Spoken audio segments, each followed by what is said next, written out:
exactly what I tell you to do. You will leave here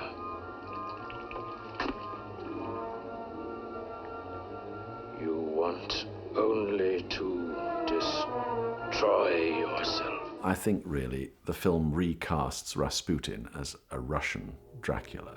He's a hypnotic figure, he's fatal to women, he's all-powerful, dominant, and cares nothing for anybody. And even better, you've got the definitive Dracula, Christopher Lee, playing him.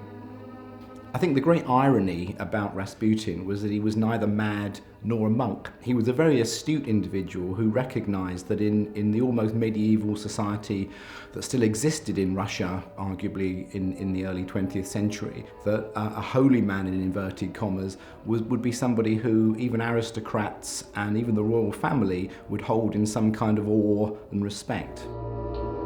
You will come to me and say you are sorry.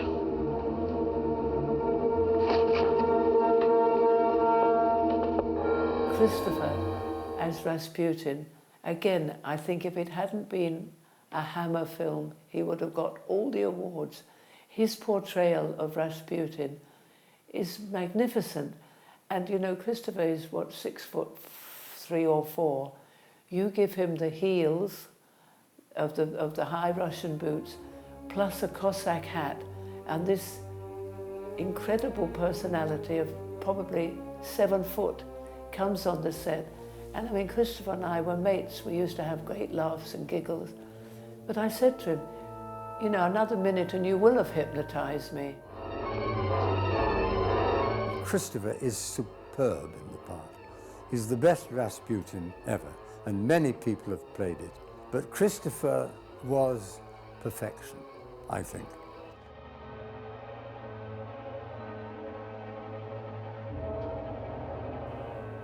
Harry is killed midway through the film by the mummy, and this is an interesting example of how Don Banks was very good at reflecting the editing of the film.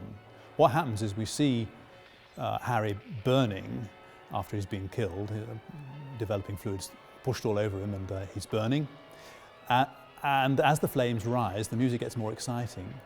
And then we cut to a close-up of a newspaper which reports the murder. Now, what you could have done is just stop the music when you cut, but in order to maintain the excitement, Don Banks raises the pitch and keeps this trill that he's established during the murder scene going. And so that brings you into the next scene and creates a sense of continuity.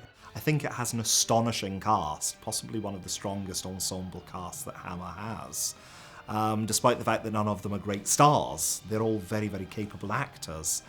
And it's a wonderful evocation of an imaginary idea of 1920s Egypt, in the same way that The Avengers covers 1960s London. It's this slightly underpopulated idea of, well, Cairo, I suppose, although it's called Mazara in the film, where people wander about in hacking jackets, quaffing pink gin all the time, and Egyptology is something of a game. But there's also the involvement of the press as well, which ups the ante slightly for the Stanley Preston character. I just think it works very, very well as a particular view of the ancient Egyptian mummy film.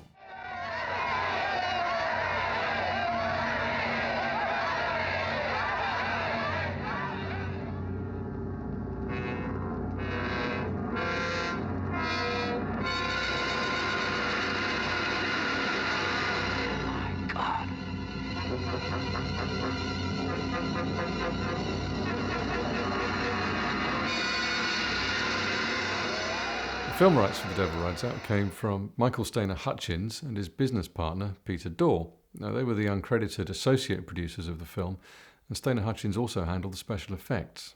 As we understand it, he obviously read the book as soon as it came out, and then he had met Wheatley during the war. And he wanted to turn it into a film. He was really interested in passionate about it. Kind of thing. And he wanted to get hold of the rights so that he could do something about it. Hammer executive producer Tony Hines had originally commissioned a script for The Devil Rides Out from John Hunter, who had written Never Take Sweets from a Stranger for Hines back in 1960.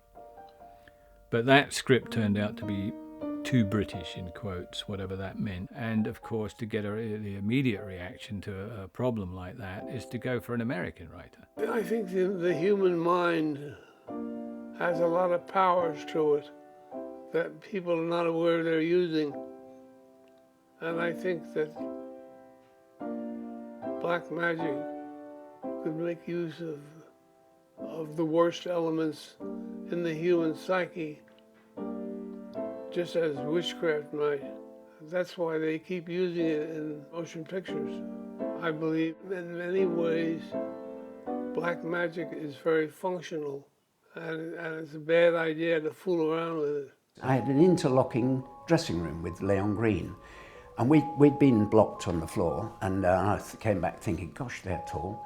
And I heard Leon Green mumbling away, and like that, and there's ripping. And I went in to open my door, and I said to Leon, I said, what are you doing? And he had newspaper, and he was tearing newspaper up, and he was putting it in his shoes.